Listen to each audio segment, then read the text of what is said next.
Welcome back to Revenge Room. If you are new here, this is the place where we share real stories of betrayal, broken trust, and the quiet strength it takes to reclaim what was stolen. Today's story is one that will stay with you long after it ends. The title is My Son Took His Wife's Family to Europe for a Month and Left Me $10 While I Couldn't Move. They say blood is thicker than water. But what happens when your own son watches his wife drop $10 on your kitchen counter, then boards a plane to Europe while you lie broken on the bathroom floor, unable to move, unable to call for help? $10. That is what decades of sacrifice, of building a home with your bare hands, of raising a child alone after losing the love of your life, that is what all of it was worth to them. $10 and a disconnected phone call. For 3 weeks, they posted photos from Venice, from Paris, from 5-star resorts while I crawled across cold tiles just to reach a glass of water. They laughed under European sunlight while I counted ceiling cracks through the longest nights of my life. But here is what they did not know. My late wife saw this coming. Years before she died, she prepared something. A box I was never supposed to open unless I needed to protect myself. And when I finally opened it, everything changed. When my son came home and walked up to that front door expecting everything to be exactly as he left it, what he found instead made him freeze in place. His voice cracked as he whispered, "No, no, this cannot be happening. If you skip ahead, you will miss the satisfying moment when the truth comes out. Stay until the very end, because this story proves that sometimes the people who seem the weakest have been quietly building their strength all along." My name is Robert Lawson.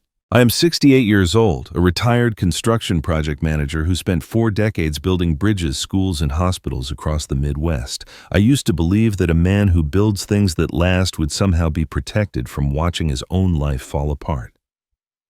I was wrong. It was 2 in the morning when everything changed. I'd gotten up to use the bathroom, the same walk I had made 10,000 times in the 40 years I'd lived in this house. My feet knew every creak in the floorboard, every shadow in the hallway, but that night my left foot caught the edge of the bathroom rug, and before I could grab the sink, I was falling. The crack of my leg against the tile was the loudest sound I had ever heard. For a moment there was nothing but white-hot silence. Then the pain arrived and it brought friends. I lay on that cold floor staring up at the ceiling my wife Eleanor and I had painted together the summer we moved in. She had laughed at me that day because I got more paint in my hair than on the ceiling. I could still see the spot where her brush had slipped a tiny imperfection. We had decided to leave because it made us smile. Eleanor passed away 2 years ago, and I had been alone in this house ever since. But I had never felt alone. Not until that moment. My phone was on the nightstand, 10 feet away. It might as well have been 10 miles. I dragged myself across the bathroom floor, each inch sending lightning bolts of agony through my leg. I could feel something wrong in there, something broken in a way that would not heal easily. By the time I reached the bedroom carpet, I was drenched in sweat and breathing like I had run a marathon. The phone sat on the edge of the nightstand, glowing faintly in the darkness. I stretched my arm until my shoulders screamed and my fingers closed around it. I called my son Daniel first, not 911, my son, because that is what fathers do. We call our children when we are hurt, when we are scared, when we need to hear a voice that reminds us we are not alone in the world. The phone rang 4 times before he answered, and when he did, I heard something that made my stomach drop. Airport noise, announcements, the distant hum of travelers and rolling luggage. Before I could speak, a woman's voice cut through. "Melissa, my daughter-in-law." She must have taken the phone from Daniel's hand. Her voice was flat, efficient, the way she always sounded when I was an inconvenience. "Dad, we are boarding right now. If you need something, just call 911. We will check in when we land." I tried to say that I was hurt, that I was on the floor, that I could not move, but the words came out broken, tangled with pain. I heard Daniel's voice in the background, muffled, asking something. Then Melissa again, sharper this time. "We cannot miss this flight, Robert. Handle it. You are a grown man." Then the line went dead. I held the phone against my chest and stared at the ceiling. The same ceiling Eleanor and I had painted. The same house we had built our entire lives inside. 40 years of memories lived in these walls. Christmases and birthdays, fights and forgiveness. The night Daniel was born, when I drove 90 miles an hour to the hospital and Eleanor squeezed my hand so hard I thought she would break it. All of it was here. And now, all of it felt like a tomb. From where I lay, I could see through the bedroom door down the hallway into the kitchen. The The moonlight caught something on the counter, a $10 bill. It had not been there yesterday. I knew with a certainty that settled in my bones like ice that Melissa had left it. $10, in case of emergency, in case the old man needed anything while they were enjoying 3 weeks in Europe. $10. That was what my son's family thought I was worth. The phone screen faded to black. The house fell silent, the kind of silence that presses against your ears and makes you aware of your own heartbeat. I lay there on the floor, broken leg, throbbing chest aching with something worse than physical pain, and I understood for the first time in 68 years what it truly meant to be completely and utterly alone. As I lay there in the darkness, my mind began to drift backward, searching for the moment when everything had been set in motion. 3 hours. That was all it had been. 3 hours earlier, I'd been standing in my own kitchen, watching my son and his wife prepare to leave for the trip they had been planning for months. 3 hours earlier, I'd still believed that family meant something. Melissa had walked through the house that evening with the efficiency of a woman conducting an inspection. She checked the locks, adjusted the thermostat, made sure the refrigerator was stocked with enough basics to keep me alive for 3 weeks. She moved through the rooms Eleanor and I had built our life in, as if she were cataloging inventory, not visiting family. I stood by the kitchen counter watching her, feeling like a guest in my own home. Then she reached into her purse and pulled out a $10 bill. She placed it on the counter with deliberate precision, smoothing it flat with her fingertips, as if she were presenting a gift. "In case you need anything while we are gone," she said. Her voice was pleasant enough, but her smile did not reach her eyes. It never did. "You are a grown man, Robert. You do not need us hovering over you. I'm sure you will be just fine." I looked at that $10 bill, crisp and clean against the granite countertop Eleanor had picked out 15 years ago.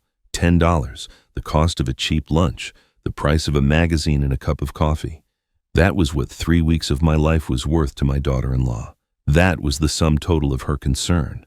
Daniel stood in the doorway, his suitcase already by the front door, his car keys in his hand. He was watching Melissa, and for a moment I saw something flicker across his face.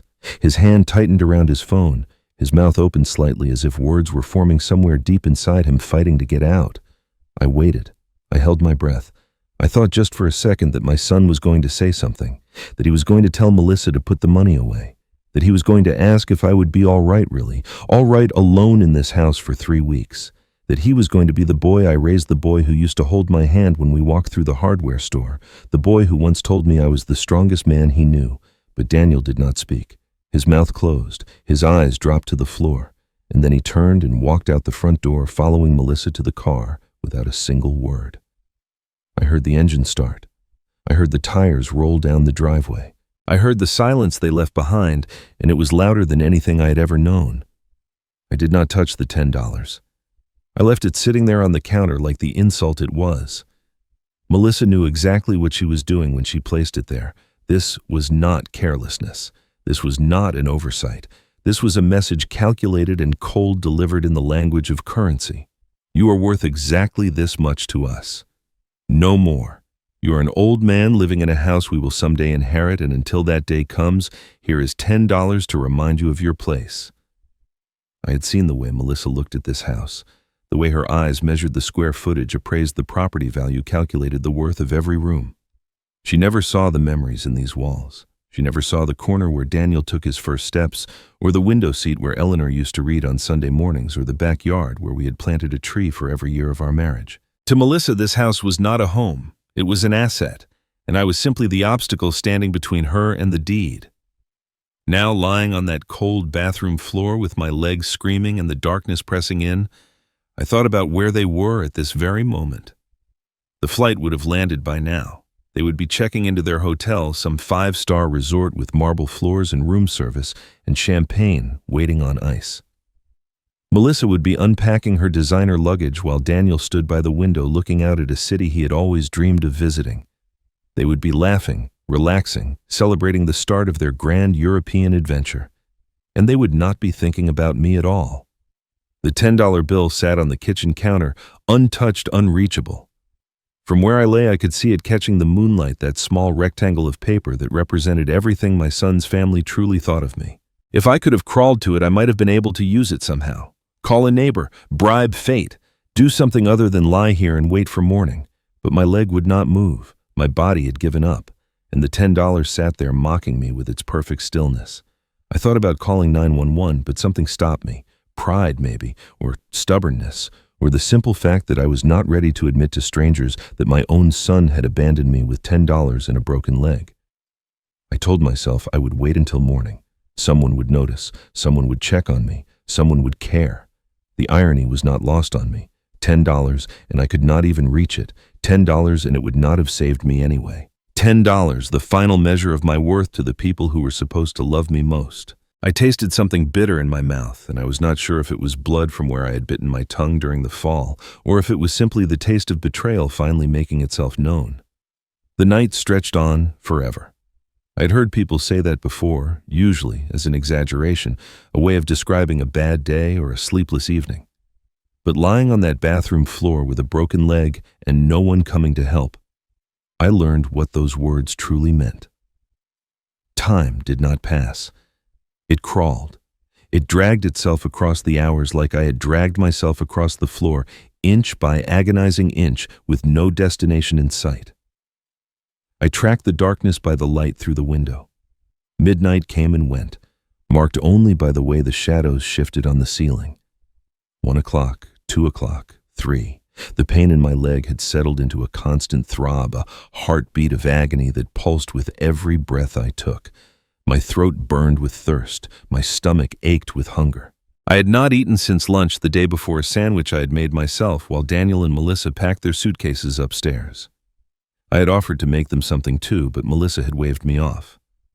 "We will eat at the airport," she had said. "Do not trouble yourself. Do not trouble yourself." As if my existence was already a burden they were trying to minimize. By 4 in the morning, I had stopped trying to move. My body had made the decision for me. Every attempt to shift my position sent fresh waves of fire through my leg, and I had learned to lie still, to breathe shallow, to exist in the smallest space possible. The ceiling became my entire world. I counted the brushstrokes in the paint, the tiny imperfections Eleanor and I had left behind all those years ago. I wondered if she could see me now wherever she was. I wondered if she was disappointed in what I had become. Dawn arrived slowly, a gradual lightening of the darkness that brought no comfort. The sun rose outside the window, painting the walls in shades of gold and pink, and I watched it with the detachment of a man who had already given up. Another day had begun. I was still on the floor. Nothing had changed except the angle of the light. It was then that my eyes found the box. Eleanor's box. It sat on the shelf in the bedroom, visible through the open bathroom door, a small wooden container about the size of a shoebox. I had looked at that box every day for 2 years without really seeing it. It had become part of the furniture, part of the background, like the lamp on the nightstand or the curtains on the window. But now, in the thin morning light, the words carved into its lid seemed to glow. Only open when you need to protect yourself. Eleanor had given me that box 6 months before she died. She had pressed it into my hands one afternoon, her eyes serious in a way that made me uncomfortable. I had asked her what was inside, and she had shaken her head. "You will know when you need it," she had said, "and I hope you never do." I had assumed it was love letters, notes she had written me over the years gathered together in one place. Eleanor was always writing me notes, little messages left on my pillow in my coat pocket tucked into my lunchbox when I went to work. "I love you. I'm proud of you. Come home safe." That was who she was, a woman who spoke her heart through words on paper. So when she gave me that box, I assumed it was more of the same. Sentimental keepsakes, memories preserved in her handwriting, something to hold on to after she was gone. I had never opened it. I could not bear to. Seeing her handwriting again, reading words she had written when she was still alive, felt like it would break something inside me that I was not sure I could put back together. So the box had sat on that shelf for 2 years, gathering dust, waiting for a moment I hoped would never come. "Just letters, Eleanor," I whispered to the empty room. My voice was hoarse, barely more than a croak. "Just your handwriting that I could not bear to see again. Not yet. Please, not yet." But even as I said the words, a memory surfaced. Eleanor's voice, sharp and clear from one of our last conversations before the cancer took her. We had been sitting on the back porch watching the sunset, and she had turned to me with an expression I did not recognize. "You trust too easily, Robert," she had said. "You always have. You see the good in people even when there is no good to see. Sometimes I worry about what happens when I'm not here to watch over you." I had laughed then. I had told her she was being dramatic, that I was a grown man who could take care of himself, that she did not need to worry about me. She had smiled, but her eyes had stayed serious. "Just promise me you will open the box when you need to," she had said. "Promise me you will protect yourself." I had promised, and then I had forgotten. And now, lying broken on the floor while my son vacationed in Europe, I wondered if Eleanor had known something I did not. I wondered if that box contained more than love letters. I wondered if she had seen this coming somehow, in the way that wives sometimes see things husbands are too blind to notice. Then I heard it. A knock. Soft at first, almost hesitant. Then another louder this time. Someone was at the front door. Someone was standing on my porch waiting for an answer I could not give. I opened my mouth to call out, to scream, to make any sound that might carry through the walls. But my voice was gone, stolen by hours of silence and thirst and pain. The knocking continued, patient and persistent, and I lay there helpless, unable to move, unable to speak, unable to do anything but pray that whoever it was would not give up and walk away. The knocking stopped. For a terrible moment I thought whoever it was had given up, had walked away, had left me to die alone on that bathroom floor. But then I heard something else, a voice, muffled through the walls but unmistakably human. "Robert. Robert, are you in there?" It was Evelyn Brooks, my neighbor from 3 houses down, 72 years old, widowed like me, with a habit of noticing things that other people missed. I tried to call out to her, but my voice was nothing more than a rasp. Then I heard the sound of breaking glass, and I knew she had found a way in. Later at the hospital, Evelyn told me what had made her come. She had noticed my newspaper sitting on the porch for 2 days straight, which was unusual because I always brought it in with my morning coffee. She had noticed that the lights in my house had not changed, the same lamp burning in the living room window night after night. And she had felt something in her gut, the kind of instinct that comes from 72 years of paying attention to the world around you. Something was wrong. She had walked over to check on me, and when no one answered her knock, she had peered through the living room window and seen me lying motionless on the floor through the open doorway. Her scream brought 2 other neighbors running. One of them called 911 while Evelyn kept talking to me through the glass, telling me to hold on, telling me help was coming, telling me I was not alone anymore. I do not remember much about the ambulance ride. The paramedics gave me something for the pain, and the world became soft and blurry around the edges. But I remember waking up in the hospital room, my leg wrapped in a cast, and IV dripping steadily into my arm, and Evelyn sitting in the chair beside my bed. She had not left. She had followed the ambulance to the hospital and stayed through all the hours of surgery and recovery, waiting for me to open my eyes. The first thing she said was not a question about how I felt or what had happened. Instead, she looked at my hand, at the crumpled $10 bill I was still clutching like a lifeline, and her face went pale. I had managed to reach it sometime during those endless hours on the floor, dragging myself close enough to grab it from the counter, though by then it had been far too late to matter. I had held on to it anyway for reasons I could not explain. Maybe as evidence, maybe as a reminder, maybe just because I needed to hold something, anything, to keep myself tethered to reality.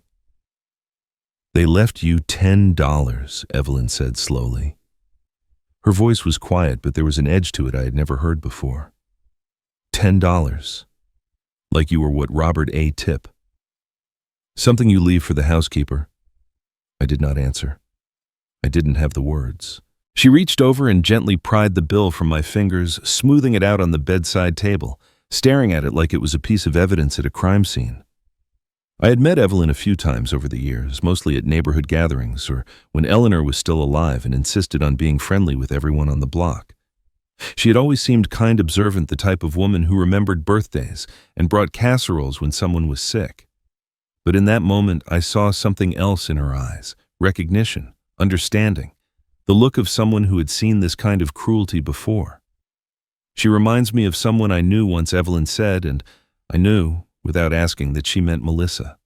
The kind of person who makes you feel guilty for things you never did, who takes and takes while telling you they are doing you a favor, who smiles at you while measuring the worth of everything you own. I wanted to defend my daughter-in-law. I wanted to say that Melissa was not that bad, that she was just stressed that the trip had been planned for months and they could not have known I would fall. But the words died in my throat. The $10 bill sat on the table between us, and it said everything that needed to be said. Evelyn was quiet for a moment, then she looked at me with those sharp, knowing eyes. "Robert, she said carefully. Eleanor and I talked sometimes, before she passed. She mentioned a box she was putting together for you, something she wanted you to have if things ever went wrong. I felt my chest tighten. The box. Eleanor's box still sitting on that shelf at home, still waiting to be opened. Just keepsakes. I said the same words I had whispered to myself on the bathroom floor. Just memories, things she wrote me over the years. But Evelyn shook her head. Did she ever tell you why she made that box? What she was worried about? I stared at her, trying to read the expression on her face. Eleanor had always liked Evelyn. They had shared coffee on Sunday mornings, sometimes sitting on the porch and talking about things wives talk about when their husbands are not around. I had never asked what they discussed. I had assumed it was recipes, gardening, the usual neighborhood gossip. But now I wondered if there had been more. If Eleanor had confided things to Evelyn that she had never told me. Robert, Evelyn said quietly, leaning closer. Have you ever looked closely at what Eleanor left behind? Because I think she knew something you did not, and I think it is time you found out what it was. Evelyn drove me home 3 days later after the doctors had stabilized my leg and fitted me with a walking cast that would keep me immobile for the next 6 weeks. She helped me through the front door past the kitchen counter where the $10 bill had sat into the bedroom where Eleanor's box still waited on the shelf. She did not ask to stay while I opened it. She simply squeezed my shoulder, told me to call if I needed anything, and let herself out. Some moments are meant to be faced alone. I sat on the edge of the bed for a long time, just staring at that box. The words carved into the lid seemed different, now heavier, somehow weighted with meaning I'd refused to see for 2 years. Only open when you need to protect yourself. I had assumed those words were about grief, about the emotional protection of holding on to memories. But Evelyn's question had planted a seed of doubt that I could not shake. What had Eleanor been worried about? What had she seen that I had been too blind to notice? My hands trembled as I lifted the lid. The hinges creaked softly, a sound that reminded me of Eleanor's voice, and for a moment I had to close my eyes and breathe. When I opened them again, I saw that everything I had assumed about this box was wrong. There were no love letters, no sentimental photographs, no notes telling me she was proud of me or that she loved me. Instead, I found a leather journal, thick with entries, its pages worn from use. Beneath it lay newspaper clippings carefully cut and dated, legal documents I had never seen before printed on official letterhead with Eleanor's signature at the bottom. And on top of everything, a single handwritten note in my wife's familiar script. I picked up the note first. My eyes blurred as I read the words, and I had to read them twice before they made sense. If you are reading this, they have shown their true nature. I'm sorry I could not tell you while I was alive, Robert. You would not have believed me. You loved Daniel too much to see what was happening, and I loved you too much to break your heart with the truth. But if this box is open, then the time for protection is past. Now it is time for you to protect yourself. I set the note aside and picked up the journal. The first entry was dated 18 months before Eleanor died, written in her careful, precise handwriting. I began to read, and with every page, the world I thought I knew fell apart around me. March 14th. Melissa and Daniel came for dinner tonight. After you went to bed, I heard them talking in the kitchen. Melissa said the house is worth more than their combined lifetime earnings. She said, and I am quoting, exactly when the old man is gone, this will all be ours. Daniel said nothing. He just stood there and let her talk about your death like it was a business opportunity. I wanted to confront them. I wanted to shake our son and ask him what happened to the boy we raised, but I stayed quiet. I need to understand what we are dealing with before I act. The entries continued page after page, each one more damning than the last. Eleanor had documented everything, conversations she had overheard, comments Melissa had made when she thought no one was listening. The way Daniel had slowly changed over the years, becoming quieter, more passive, more willing to let his wife make decisions that should have been his. My wife had been watching recording, building a case I never knew existed. One entry stopped me cold. It was dated just 4 months before Eleanor passed, written in handwriting that seemed shakier than the rest. Melissa rarely mentions her mother. I asked her about it once casually over coffee. She went stiff, almost defensive. She said only that her mother did not understand her. Then she changed the subject immediately, almost aggressively. Something is not right. I have seen that kind of reaction before in people who have something to hide. I need to find out more about what happened between Melissa and her mother. I have a feeling it will tell me everything I need to know. I closed the journal and sat in silence. my heart pounding so hard I could hear it in my ears. Eleanor had known. She had seen through Melissa's smiles and polite words to the calculation underneath. She had tried to warn me in her own way with that box and those carved words, and I had ignored it. I had left it on a shelf for 2 years, convinced it was nothing more than sentimental keepsakes. I reached for my phone and dialed a number I had not called in over a year. Michael Harris answered on the third ring. He was 55, a semi-retired attorney who had helped Eleanor and me with our estate planning years ago. We had been friends once before life got busy and phone calls became Christmas cards, became nothing at all. "Michael," I said, my voice rough, "I need you to come see me. Eleanor left something behind, a journal, documents." I think she knew something about Melissa, something she was trying to protect me from. There was a long pause on the other end of the line. I could hear Michael breathing, processing, shifting into the careful mode he always used when something serious was unfolding. Then his voice came through quieter than before, with an edge I had never heard from him. "Robert," he said slowly, "I will come tomorrow, but I need you to understand something. This is not just one conversation Eleanor documented. I can hear it in your voice. This is a pattern, and patterns in my line of work, they mean everything." Michael arrived the next morning just as he had promised, but before he could settle into the chair beside my bed, a knock came at the door and a woman in scrubs stepped inside. She introduced herself as Clara Owens, 44 years old, a home care nurse assigned to document my condition and coordinate my recovery plan. She had kind eyes and a professional manner, the sort of person who had seen enough suffering to recognize it immediately, but had not yet become numb to it. She reviewed my chart first, flipping through pages with practiced efficiency. Then she looked up at me and her expression shifted into something more serious. "Mr. Lawson," she said, "I need to ask you some questions about how you came to be in this condition. I want you to understand that I am a mandatory reporter. That means if I see evidence of neglect or abandonment, I am required by law to document it and file a report with the appropriate authorities." I told her everything: the fall, the phone call to Daniel, the $10 bill on the counter, the 3 weeks alone while my son and his wife vacationed in Europe. Clara listened without interrupting, her pen moving steadily across the forms in front of her. When I finished, she was quiet for a long moment, reviewing what she had written. "Mr. Lawson," she said finally, "what happened to you is not just unfortunate.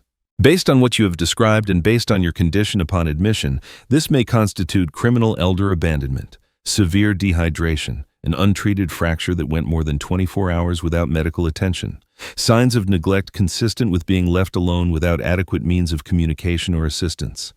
I'm going to file an official report. You need to understand that this could have legal consequences for the people responsible." I nodded, though the words felt distant, like they were describing someone else's life. Criminal, legal consequences. These were not words I had ever imagined applying to my own son. But then again, I had never imagined lying on a bathroom floor for an entire night while Daniel posted vacation photos from Venice. After Clara left, Michael pulled his chair closer and spread Eleanor's journal across the bed between us.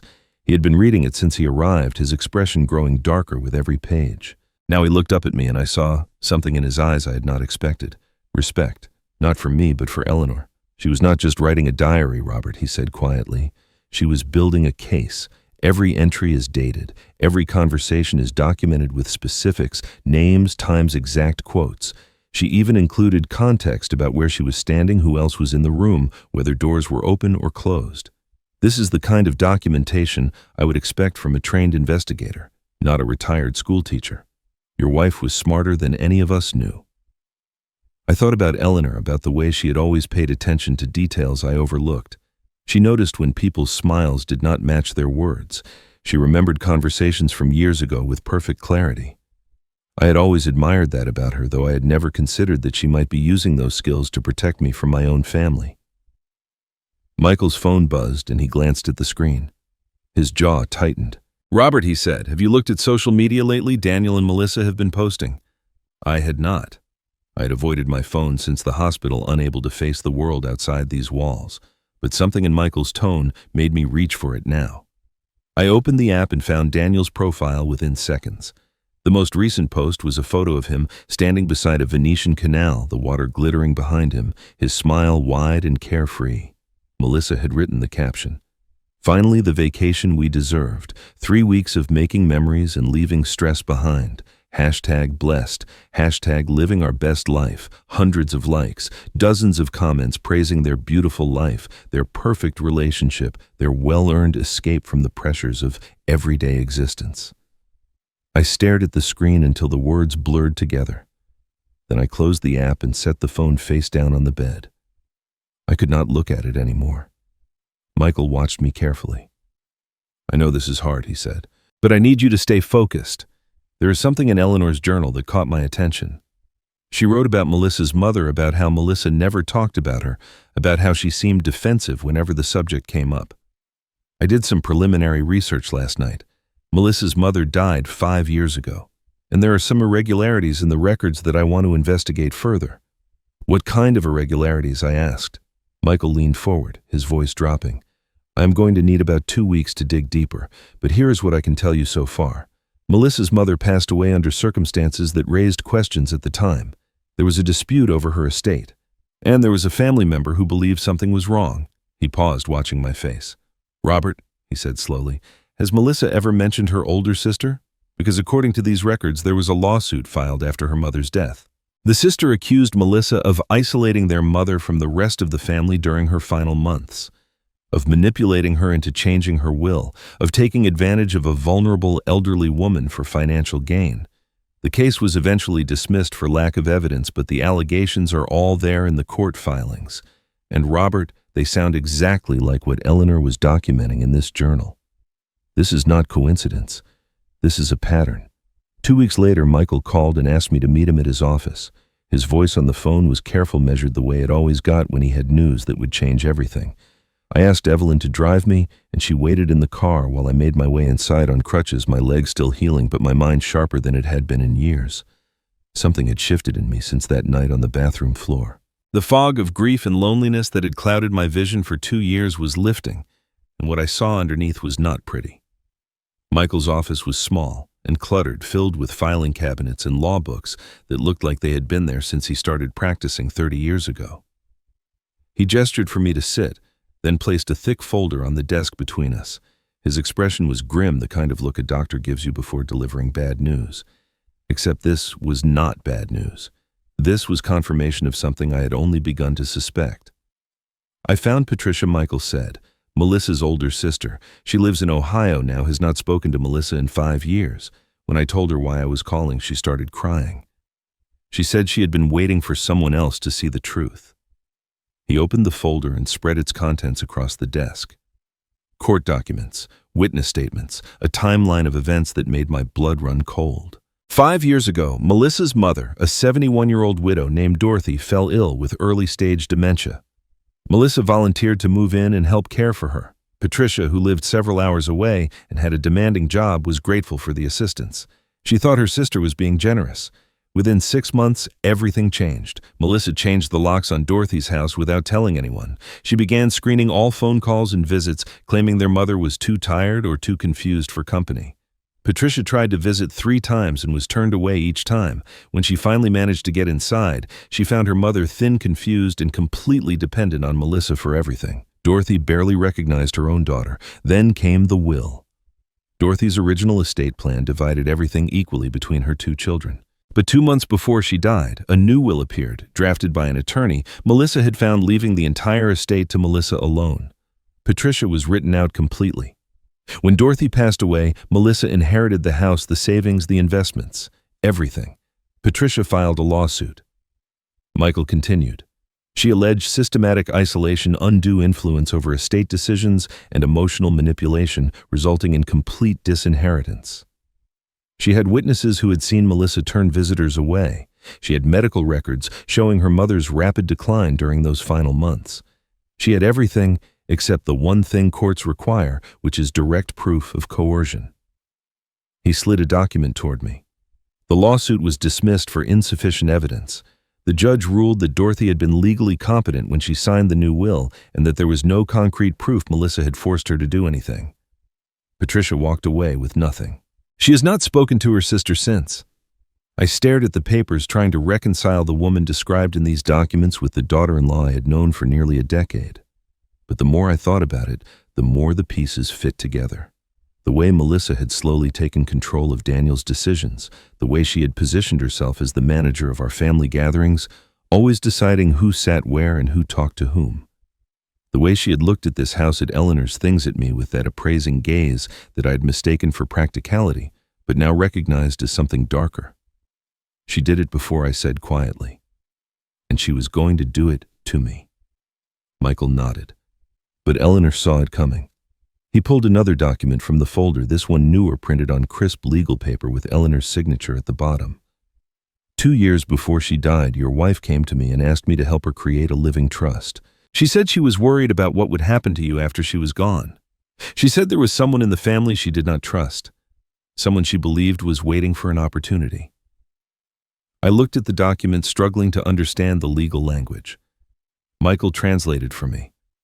The trust names you as the sole trustee, he explained. The house, the savings, the investments, everything is held in trust with you in complete control. Daniel is listed as a contingent beneficiary, meaning he only inherits after you pass. But here is the important part. He pointed to a clause buried deep in the document, highlighted in yellow. Eleanor included what is called a dignity clause. It states that if the beneficiary or the beneficiary's spouse fails to provide reasonable care to the surviving trustee in his time of need, they automatically forfeit all inheritance rights. No court battle required, no appeals. The forfeiture is triggered the moment the conditions are met. I read the clause 3 times before the words sank in. Eleanor had not just suspected Melissa, she had built a legal fortress against her brick by brick, clause by clause, while I remained oblivious. She had fought a battle I did not even know existed, and she had won it from beyond the grave. I sat in silence for a long time, the weight of my wife's foresight pressing down on me. She had known, she had prepared, she had protected me in ways I was only now beginning to understand.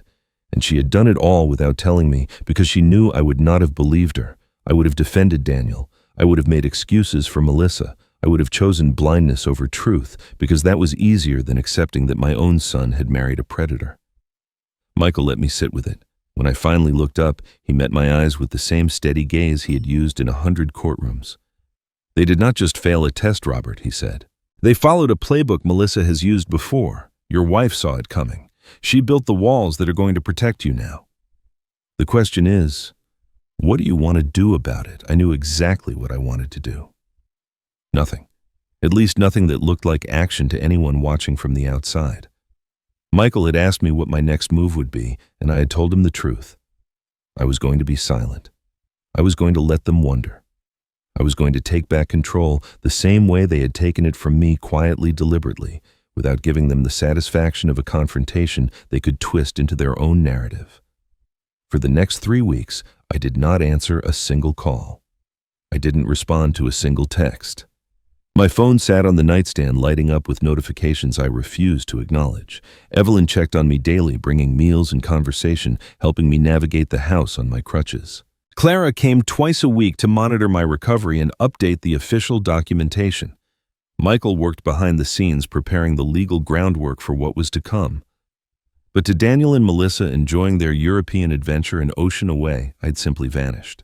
The voicemails started casual and became increasingly hostile. The first few were from Melissa, her voice carrying that familiar tone of mild irritation she used whenever I failed to meet her expectations. Robert, it is Melissa. We have been trying to reach you. Call us back when you get a chance. Then, a few days later, more pointed. Robert, this is getting ridiculous. We are on vacation. Can you not handle things yourself for a few weeks? We left you everything you needed, everything I needed, $10 on the counter and a disconnected phone call while I lay broken on the floor. That was everything I needed, according to Melissa. The voicemails continued, growing sharper with each passing day. Robert, I do not know what kind of game you are playing, but it is not funny. Daniel is worried sick. The least you could do is let us know you are alive. Then, almost a week later, her voice tight with barely controlled anger. Fine. If you want to act like a child, that is your choice. But do not expect us to come running when you finally decide to pick up the phone. I saved every message. Michael had told me to document everything just as Eleanor had done. Every word Melissa spoke was another brick in the wall she was building around herself, and she had no idea she was doing it. But one voicemail was different. It came late at night, around 2 in the morning Venice time, and the voice on the other end was not Melissa's. It was Daniel's. He sounded tired, maybe a little drunk, his words slurring slightly at the edges. "Dad," he said, and then he stopped. A long pause filled the recording, the kind of silence that carries weight. "I know I should have. I'm sorry, I could not." Another pause. Then the recording cut off abruptly, as if he had lost his nerve and ended the call before finishing his thought. I listened to that message 5 times. There was something in Daniel's voice I had not heard in years. Something that sounded less like the weakness I had grown accustomed to and more like confession. He knew. On some level, my son knew that what was happening was wrong. He had known when he watched Melissa place that $10 bill on the counter. He had known when he boarded that plane without looking back. And he knew now, in the middle of the night in a foreign city, that he should have done something differently. But knowing and acting are 2 very different things, and Daniel had spent his entire adult life choosing the easier path. On day 18 of their vacation, Michael sent the legal notice. It was delivered directly to their hotel in Venice, addressed to both Daniel and Melissa Lawson. The language was simple, clinical, stripped of any emotion that might give them something to argue against. Robert Lawson, as sole trustee of the Eleanor Lawson Living Trust, is hereby exercising his full authority over all trust assets, including the primary residence located at the following address. No further access to the property will be granted without prior written authorization from the trustee. All keys and access codes have been changed. Please direct any inquiries to the law office of Michael Harris. The response came within hours. 17 missed calls, all from Melissa's number. 3 voicemails that charted a journey from confusion to rage to something that almost sounded like fear. The first was bewildered. "Robert, we just received some kind of legal document. What is going on? Why would you do this?" The second was furious. "This is insane. You cannot just lock us out of our own home. We have rights. You are going to regret this." The third was quieter, her voice cracking at the edges. "Robert, please, just call us back. We can talk about this. Whatever you think happened, we can explain." Daniel called once. I watched his name flash across my screen, waited through 4 rings, and let it go to voicemail.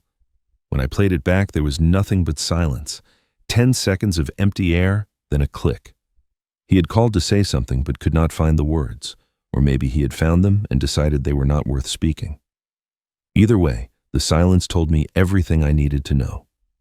Day 21 arrived. Their vacation was over. I learned from a notification on Daniel's social media that Melissa had booked the earliest flight home, cutting their trip short by 2 days. She posted nothing about why, just a brief update about unexpected family matters and a promise to share more photos later. I imagined her in the airport, pacing, strategizing, rehearsing the performance she would deliver when she arrived. Tears, probably. Apologies that meant nothing. Explanations designed to make me feel guilty for protecting myself. She had no idea what she was flying into. She thought this was a misunderstanding she could smooth over with charm and manipulation. She thought I was still the same foolish old man who had trusted her for years.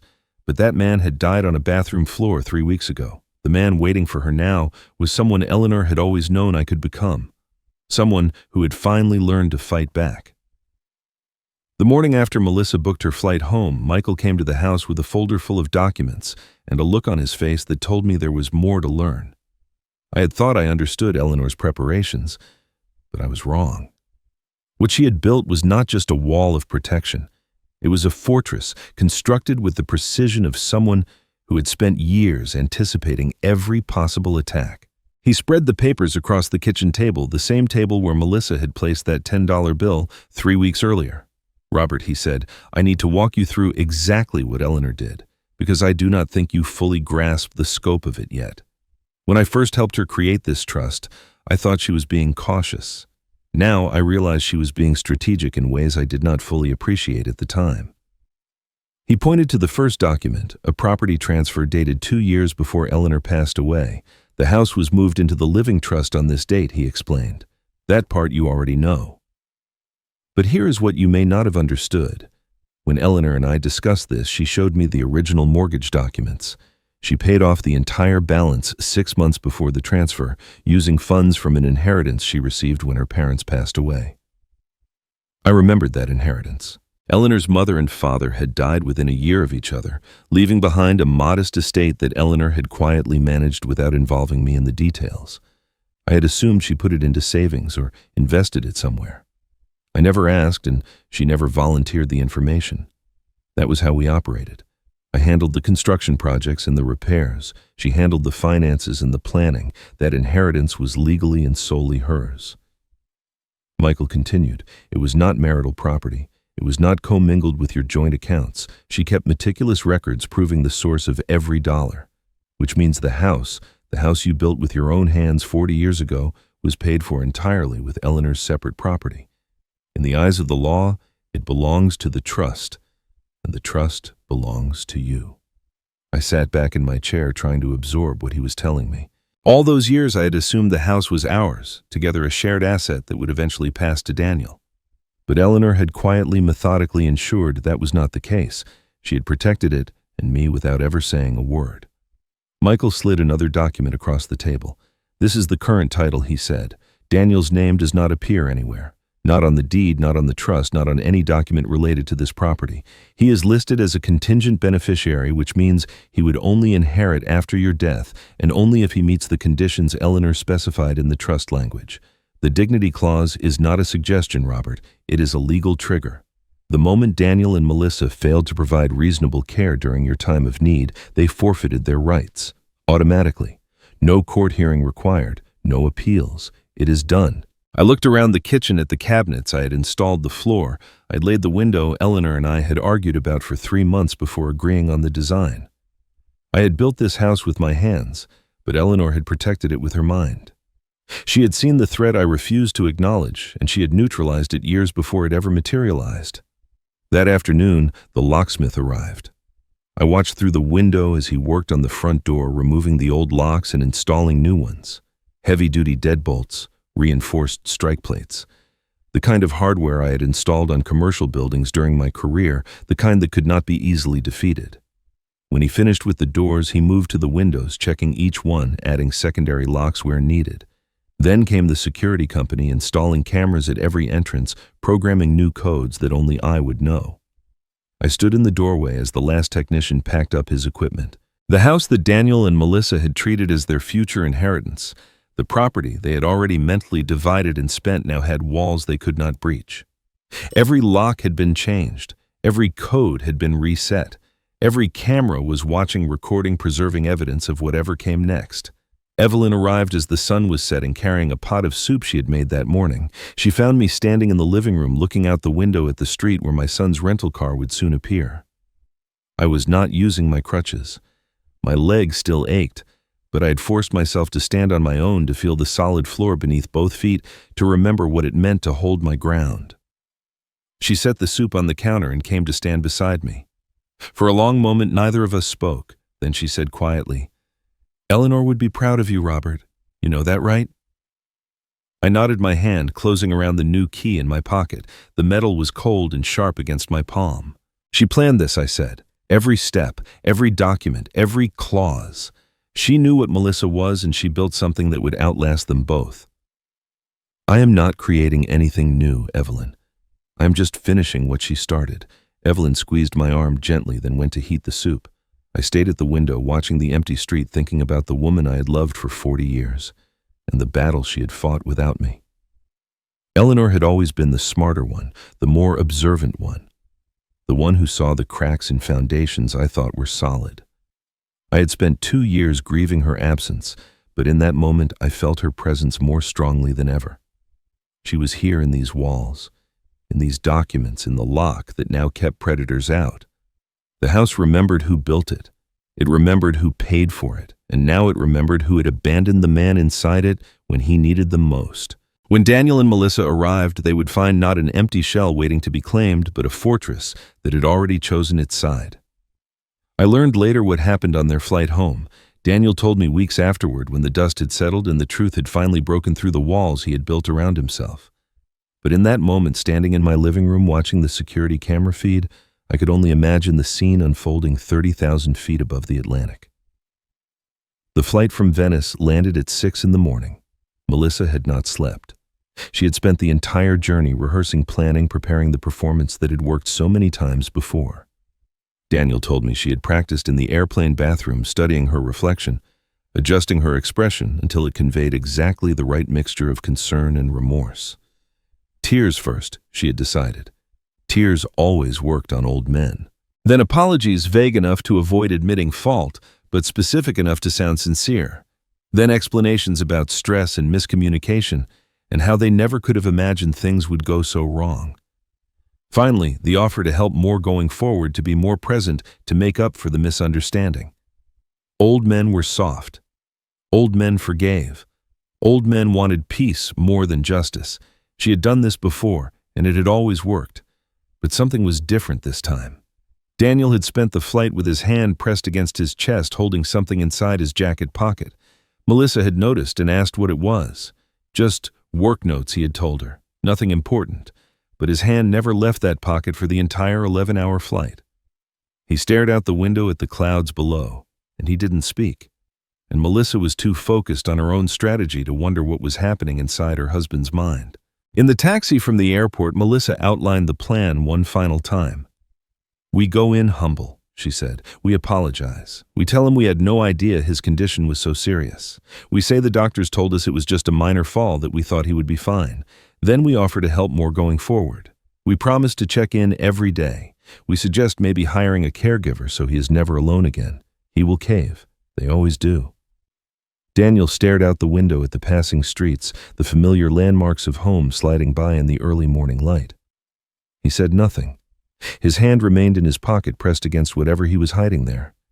Melissa did not notice. She was too busy believing her own script. I watched them approach through the security camera mounted above the front door. The screen showed everything in crisp detail: the taxi pulling up to the curb, the doors opening, Melissa stepping out first with her luggage trailing behind her. She paused on the sidewalk to smooth her dress, to adjust her hair, to compose her face into an expression of practiced concern. I had seen that expression before at family dinners and holiday gatherings, whenever she wanted something from me. It was the face of a woman who had learned to weaponize vulnerability. Michael stood beside me, watching the same feed. His folder was on the table, thick with documents ready to be deployed. Clara's official report had been filed with the state. Evelyn had given her written statement to Michael's office, documenting everything she had witnessed. The elder abandonment investigation was underway. The dignity clause had been triggered. Every piece of Eleanor's carefully constructed defense was in place, waiting to be revealed.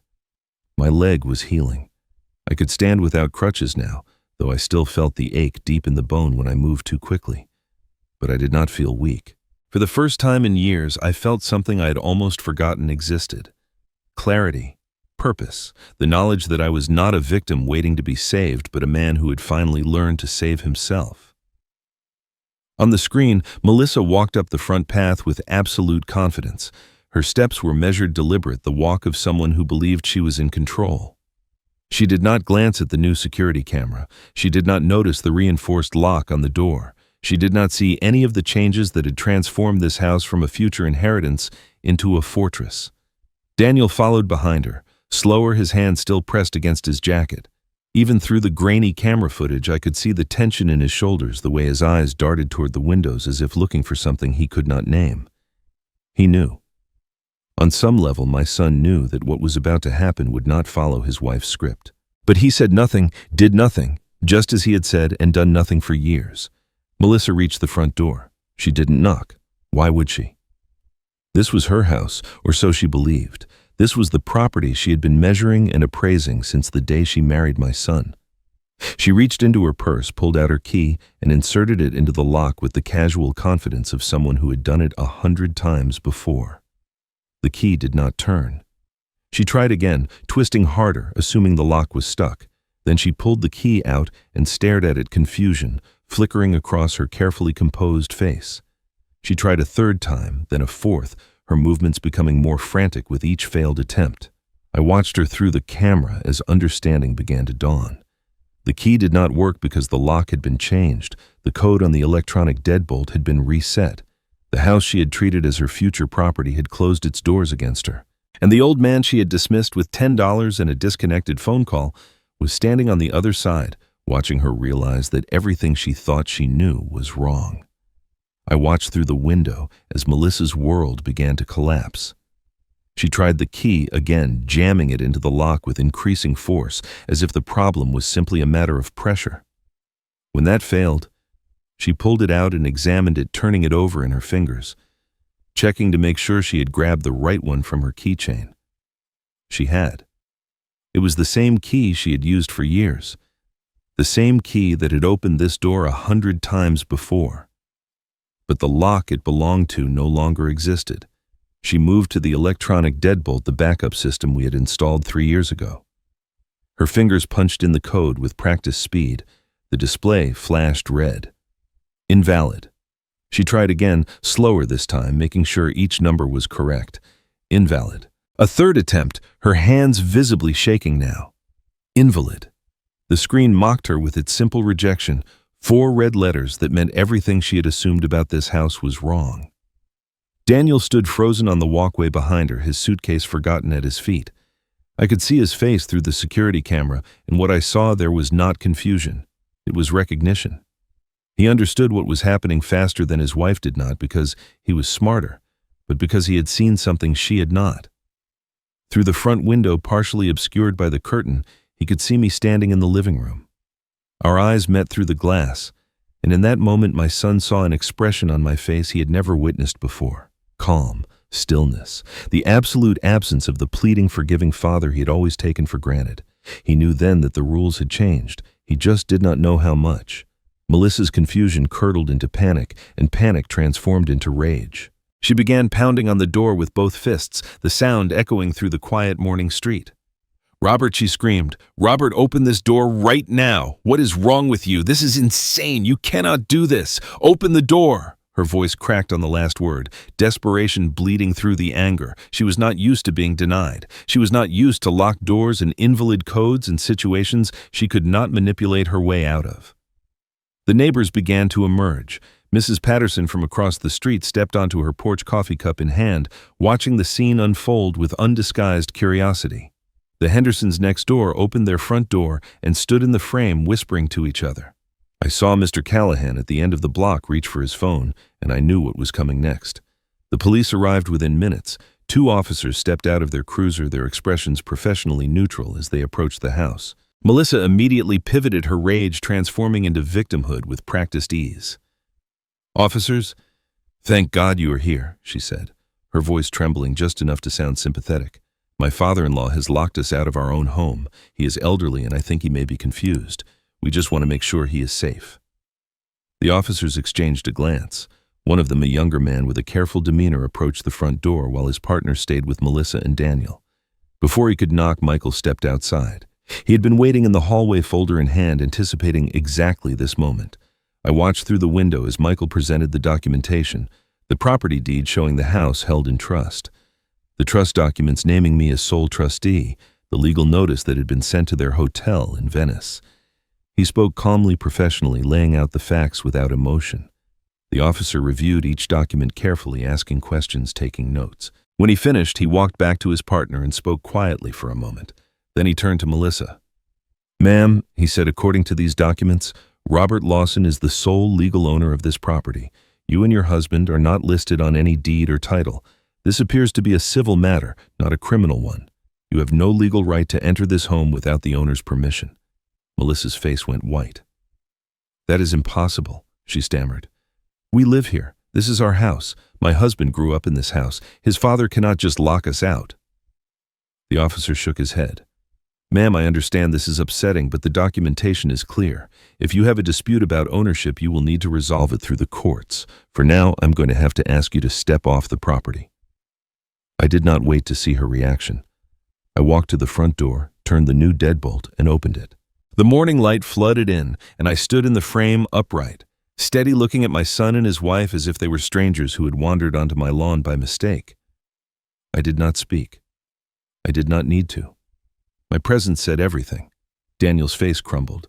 For a moment, he looked like the little boy I had raised, the child who used to run to me when he was scared, who believed his father could fix anything. But that boy had made choices. That boy had watched his wife place $10 on my counter and said nothing. That boy had boarded a plane and left me broken on the floor. "Dad," he said, his voice breaking on the single syllable, "please, just let us explain." I looked at him for a long moment. I saw the fear in his eyes, the desperation, the dawning realization that the father he had taken for granted was gone. I felt something shift in my chest, not forgiveness, but something close to pity. He had been weak for so long that he didn't know how to be anything else. "No," I said. My voice was quiet, but it carried across the lawn, clear and final. "This time you are going to listen." I stepped aside and gestured toward the living room. Not a welcome. An instruction. They entered slowly. Melissa first, her eyes darting around the space as if searching for hidden traps. Daniel followed, his hand still pressed against his jacket pocket, his face pale and unreadable. The police officers remained outside their work, done the civil matter now left to unfold behind closed doors.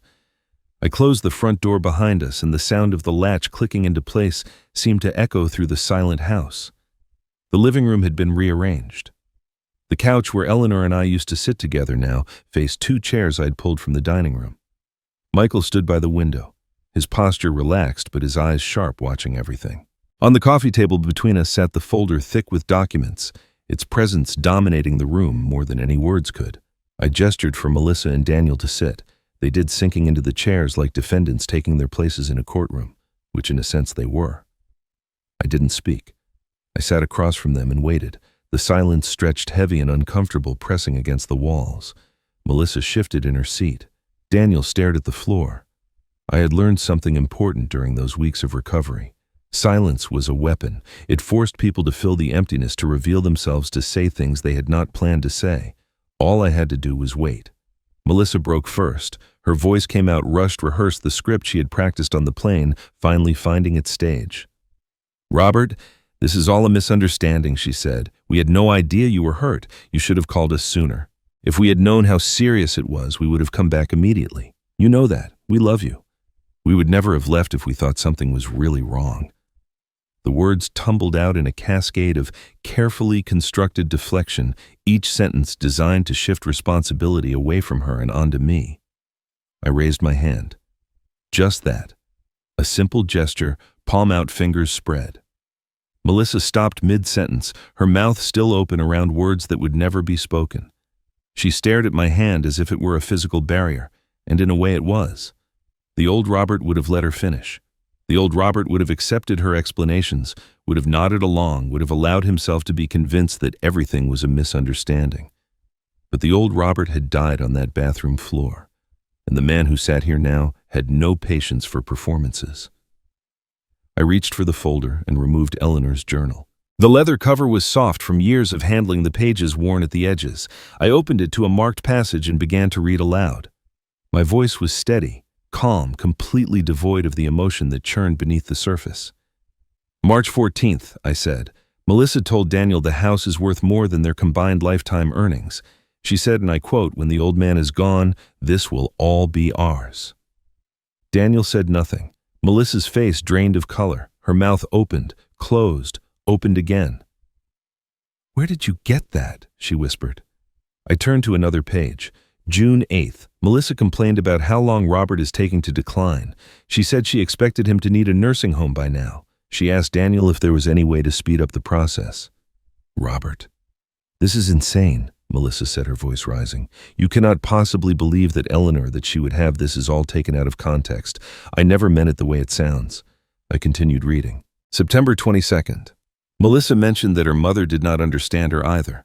When I asked what she meant, she changed the subject immediately. "Something is not right. I need to learn more about what happened between Melissa and her mother." The room went silent. Melissa's hands gripped the armrests of her chair so tightly her knuckles turned white. Daniel sat motionless beside her, his eyes fixed on the journal in my hands as if seeing it for the first time. I set the journal aside and reached for the next item in the folder, Clara Owens's report. The official documentation of my condition upon hospital admission: severe dehydration, untreated fracture, signs of neglect consistent with being left without adequate means of communication or assistance. I read the key passages aloud, letting each clinical phrase hang in the air. Then the hospital photographs. My legs swollen and discolored, the bruises on my arms from dragging myself across the floor, the hollowed look in my eyes that I barely recognized as my own face. Finally, I removed a clear plastic sleeve and placed it on the coffee table between us. Inside was the $10 bill, wrinkled, stained with something that might have been sweat or tears preserved now as evidence. I didn't need to explain what it was. Melissa stared at it as if it were a snake coiled to strike. Each piece of evidence sat on the table arranged in neat rows. The journal, the medical reports, the photographs, the $10. I had not raised my voice. I had not made accusations. I had simply presented the facts one after another and let them speak for themselves. Facts did not need emotion. Facts did not need interpretation. Facts were simply true whether you wanted them to be or not. "This is not revenge, Melissa," I said quietly. My eyes met hers and I saw something I had never seen there before. Fear. Not the calculated fear of being caught, but the deeper fear of someone who had finally run out of lies. This is accountability. Every word Eleanor wrote, every document in this folder, every photograph of what you left behind. This is the truth you thought no one would ever find. I leaned forward slightly, my hands resting on my knees, my gaze never leaving her face. And we are not done yet. The silence that followed my words was absolute. Melissa sat frozen in her chair, her carefully constructed defenses crumbling around her. Daniel had not moved since I began reading from Eleanor's journal, his face a mask of something between shame and dawning horror. Michael remained by the window, a silent witness to the unraveling of everything my daughter-in-law had built. I let the silence stretch for a moment longer. Then I spoke again. My voice was calm, measured the voice of a man who had finally found solid ground after years of standing on quicksand. "I want to make something very clear," I said. "I do not want your money. I do not want your apologies. I do not want your promises to do better or check in more often or be more present. I've heard those promises before, and they mean nothing." Melissa opened her mouth to respond, but I continued before she could form the words. "What I want is something you never thought to consider. I want the right to control my own life, to make my own decisions, to live in my own home without being treated like an obstacle standing between you and an inheritance.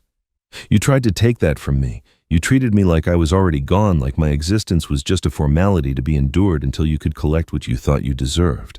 But Eleanor saw you coming. She saw you years before I did, and she made sure you could never take what was not yours to take." Michael stepped forward, then pulling the final document from the folder. He placed it on the coffee table beside the other evidence, smoothing the pages flat with careful hands. "This is a copy of the court records from 5 years ago," he said, his voice carrying the weight of a man who had spent decades presenting facts in courtrooms. "Your mother's estate, the lawsuit filed by your sister Patricia." Melissa's head snapped toward the document as if it were a physical threat. Her face, already pale, went gray. "How did you get that?" she whispered. Michael ignored the question. "The allegations are detailed," he continued. "Systematic isolation of your mother from other family members during her final months, undue influence over estate decisions, emotional manipulation resulting in the complete disinheritance of your sister. The lawsuit was dismissed for insufficient evidence, but the pattern described in these documents is remarkably consistent with what Eleanor observed and documented in her journal." I leaned forward, my eyes fixed on Melissa's face. "This is not the first time you have done this," I said. The words came out quiet but clear, each one a nail driven into the coffin of her pretense. "Your own mother. You isolated her. You manipulated her. You took everything and left your sister with nothing. And you were going to do the exact same thing to me." For a moment, Melissa said nothing. She stared at the court documents, her breath coming in short, shallow gaps. I watched the mask she had worn for years crack and splinter, watched the composed, calculating woman I thought I knew dissolve into something raw and more desperate. And then she broke. "You do not understand," she screamed, her voice rising to a pitch I had never heard before. "My mother was difficult. She never appreciated anything I did. I spent years taking care of her, sacrificing my own life to keep her comfortable, and she still treated me like I was never good enough. I deserved that inheritance. I earned it. Patricia did nothing. She showed up twice a year with flowers and expected to be treated like a saint. I was the one who was there every day. I was the one who gave up everything." The words echoed through the silent room, bouncing off walls that had witnessed 40 years of family dinners and quiet evenings and the slow accumulation of a life. But those walls had never heard anything like this. The venom in Melissa's voice, the naked entitlement, the absolute conviction that she was the victim in every story she had ever told. She was not apologizing. She was not defending herself. She was revealing the truth of who she had always been. I looked at Daniel. My son sat motionless in his chair, staring at his wife as if seeing her for the first time. His hand had moved unconsciously to his jacket pocket, pressing against whatever he had been guarding since the flight home. Something shifted in his expression, a subtle change that I almost missed. It was the look of a man watching a door close of a decision, finally taking shape after years of hesitation. The room fell silent again. Melissa's outburst had spent itself, leaving her hunched in her chair, breathing hard, her eyes wild with a mixture of rage and fear. No one spoke. No one moved. The evidence sat on the coffee table between us, a wall of documentation that could not be argued away or charmed into submission. Then Daniel stood. His movement was slow, hesitant, like a man testing ice he was not sure would hold his weight. He looked at me, and I saw something in his eyes I had not seen in years. Not the weakness I'd grown accustomed to. Something else. Resolution. Dad. He said, his voice barely above a whisper. Can I talk to you alone? There is something I need to show you. I led Daniel down the hallway to my study, the small room at the back of the house where Eleanor and I used to pay bills and plan vacations and discuss the future we thought we would share. Michael remained in the living room with Melissa, whose outburst had left her slumped in her chair. The fight drained out of her. I closed the study door behind us, and the click of the latch seemed to seal us into a space outside of time, a place where the truth could finally breathe. Daniel stood in the middle of the room, his hand still pressed against his jacket pocket. He looked older than his 38 years, the weight of whatever he was carrying having aged him in ways I had not noticed until now. For a long moment, neither of us spoke. Then he reached into his pocket and pulled out a small notebook worn at the edges, its cover soft from years of handling. He placed it on the desk between us with the care of someone laying down a weapon. I need you to read this, he said. His voice was barely above a whisper, rough with something that might have been shame or fear or both. I have been carrying it for 5 years. I should have shown you sooner. I should have shown someone, but I didn't know how. I picked up the notebook and opened it to the first page. The handwriting was Daniel's, the same neat script he had learned in elementary school and never changed. The first entry was dated 5 years ago, just a few months after he and Melissa had gotten married. I began to read. The entries were meticulous. Dates, times, locations, exact quotes. Every manipulative thing Melissa had ever said recorded in careful detail. Every plan she had mentioned, every calculation she had revealed when she thought no one was paying attention.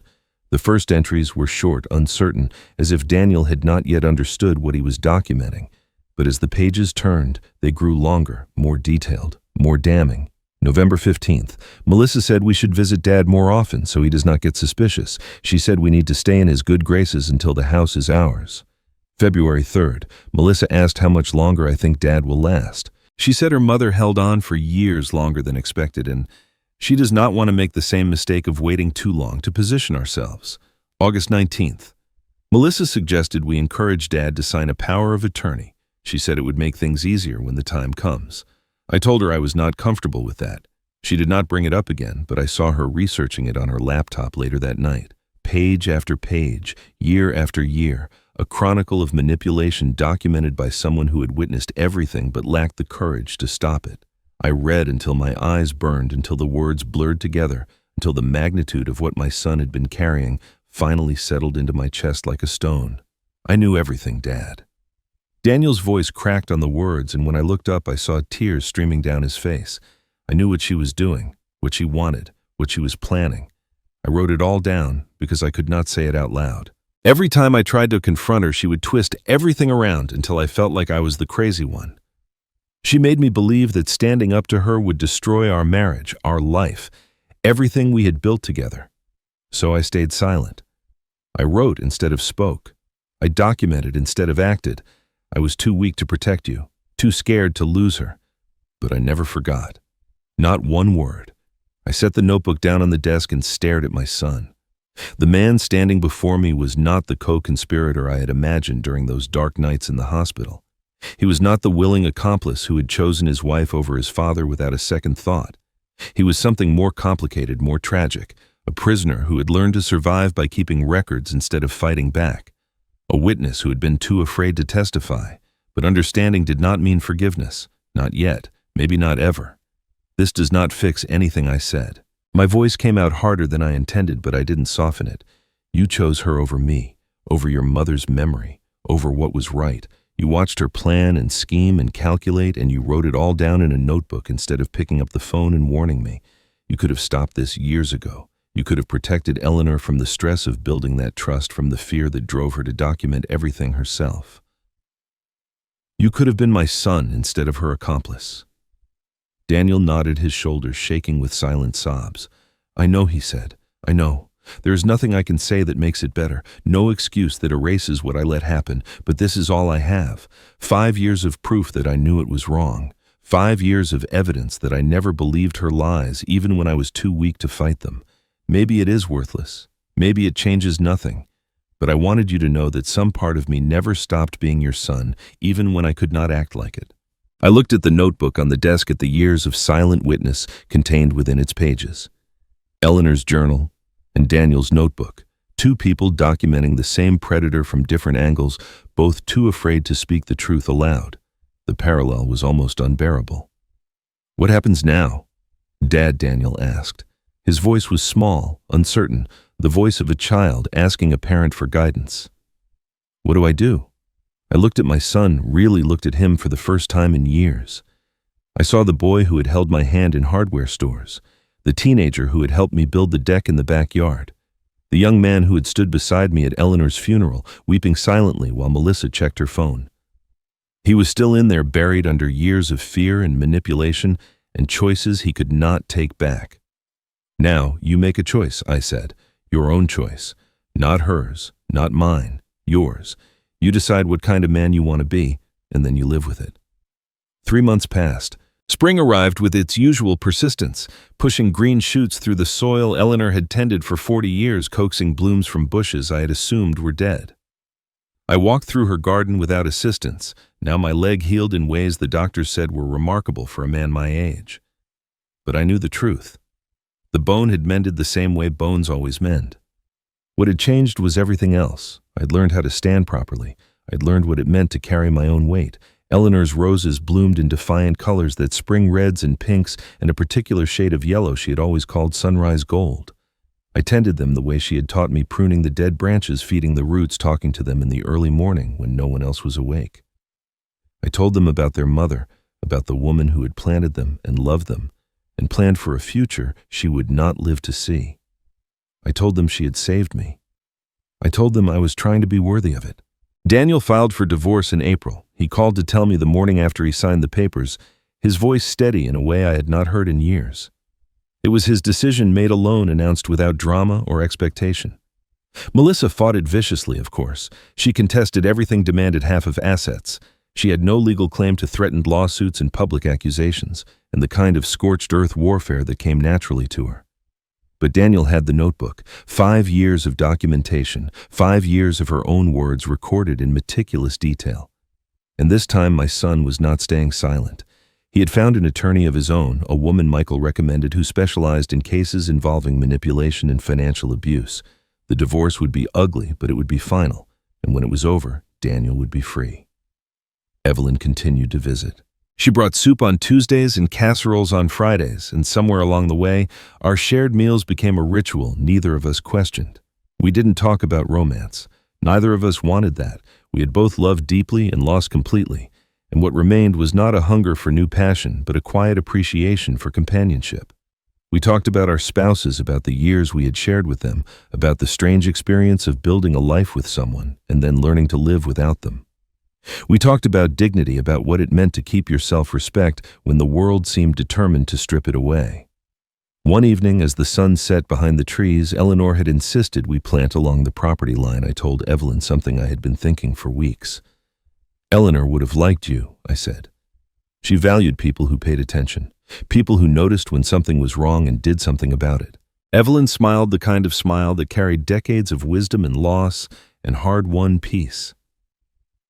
"I think she sent me," she said. "I think she knew you would need someone to knock on that door, and I think she arranged it so I would be the one standing there." I did not argue with her. I had stopped believing in coincidences the day I opened Eleanor's box. Daniel came to visit on a Sunday afternoon in late May.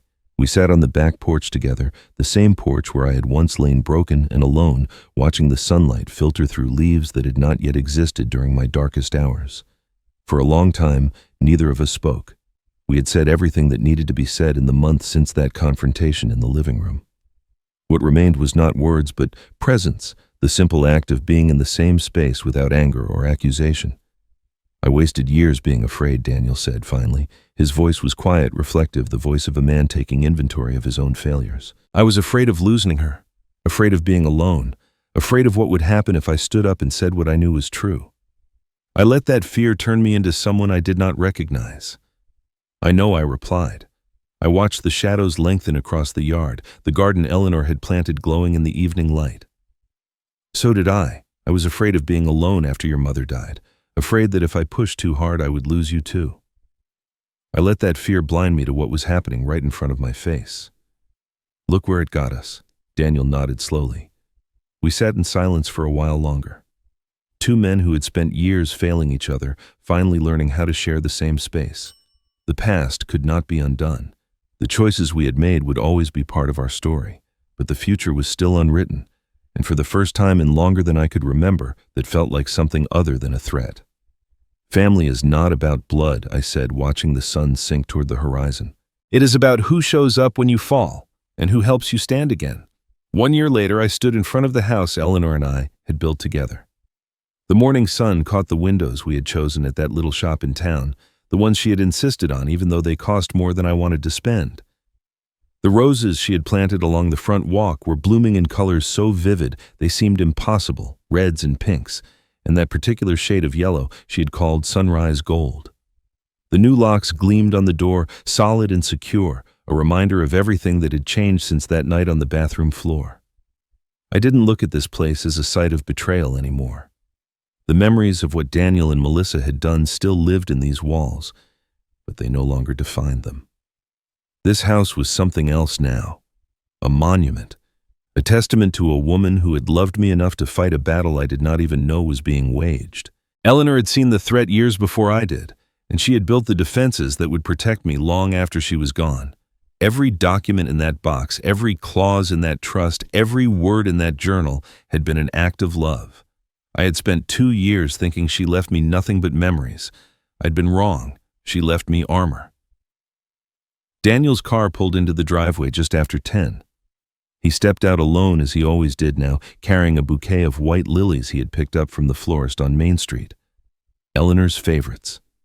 He didn't come inside the house. That was not what this visit was for. Instead, he waited by the car while I walked down the porch steps to meet him, and together we drove to the cemetery on the hill where Eleanor had been buried 2.5 years ago. The divorce had been finalized 3 months earlier. Melissa had fought until the very end, contesting every asset, disputing every claim, painting herself as the victim of a family conspiracy designed to destroy her. But Daniel had the notebook, and his attorney had used it with surgical precision. The court had seen the pattern. The judge had read the entries, compared them to Eleanor's journal, reviewed the documentation from the lawsuit against Melissa's sister. In the end, Melissa walked away with far less than she had expected and far more than she deserved. She had moved to another state, I heard, starting over with whatever remained of her reputation. I didn't follow her story. I didn't need to. She was no longer part of mine. Daniel had moved into a smaller apartment across town. He was working again, rebuilding a career he had let stagnate during his years of silent captivity. He didn't ask for forgiveness when he visited. He did not expect the old relationship to return, the easy closeness we had shared when he was young, and I was still foolish enough to believe that love alone could protect a family. What he offered instead was presence, consistency, the quiet effort of a man who was trying to become someone different, someone better, someone worthy of the name he carried. We parked near the cemetery gates and walked together up the hill to Eleanor's grave. The headstone was simple, just her name and the dates that bookended her life, but someone had planted flowers around its base, and they were thriving in the summer heat. I did not know who tended them. Maybe Evelyn. Maybe one of Eleanor's old friends from the neighborhood. It did not matter. What mattered was that she was not forgotten. Daniel placed the lilies against the headstone and stepped back. We stood there together in silence. Father and son, two men who had nearly destroyed each other, learning how to exist in the same space. The silence between us was different now. It was no longer the cold silence of resentment or the heavy silence of unspoken accusations. It was honest, clean, the silence of two people who had seen each other's worst failures and decided to keep showing up anyway. We might never be close again. The years of distance, the choices Daniel had made, the betrayal I had survived, those things could not be erased by apologies or time. Some relationships could only be rebuilt after being burned to the ground, and even then the new structure would never look like the old one. But we were no longer enemies. We were no longer strangers. We were something harder to define, something that required effort and patience and the willingness to accept imperfection. I walked home alone that afternoon. The sun was warm on my face, and the streets of the neighborhood I had lived in for 40 years felt familiar in a way they had not for a long time. I didn't use a cane. I didn't limp. The leg that had broken on that bathroom floor had healed completely, stronger than before, as if the bone itself had learned something from the breaking. Eleanor's journal sat in a drawer in my study, now its purpose fulfilled. The dignity clause she had written into the trust had triggered exactly as she designed, protecting me from the people who had tried to take everything I had. I had won, but not through revenge. Not through anger or bitterness or the satisfaction of watching my enemies suffer. I had won through preparation, through truth, through the foresight of a woman who had loved me enough to plan for the worst while hoping for the best. I stopped at the edge of my property and looked at the house one more time. The roses, the windows, the door with its gleaming new locks. This was my home. Not an inheritance waiting to be claimed, not an asset to be measured and divided. My home protected by the memory of a woman who had known exactly what kind of man I could become if I was ever forced to fight. I didn't take revenge. I took my dignity back, and dignity once reclaimed can never be stolen again. And that was Robert's story. A story about betrayal, silence, and the quiet power of preparation. What stays with me most is not the revenge, because this was never really about revenge. It was about a man who finally learned that protecting yourself is not selfish. It is necessary. If there is one lesson I hope you take from this story, it is this. Pay attention to the people around you. Notice who shows up when life gets hard and who disappears when you need them most. The ones who leave you with $10 and a disconnected phone call are telling you exactly who they are. Believe them the first time. And if you are the one being taken advantage of, know that silence is not loyalty. Staying quiet while someone mistreats you or someone you love does not make you a good person. It makes you complicit. Daniel spent 5 years writing in a notebook instead of speaking up, and those 5 years cost him everything. Do not wait until it is too late to find your voice. For those of you watching who have elderly parents or grandparents, check on them. Not once a year, not when it is convenient. Check on them because they deserve to know they are not alone. A single phone call can be the difference between life and death, between dignity and despair. Thank you for staying until the end. If this story touched you, share it with someone who needs to hear it. Leave a comment telling me what moment hit you the hardest. And remember, dignity is not something anyone can give you. It is something you claim for yourself. Until next time, this is Revenge Room.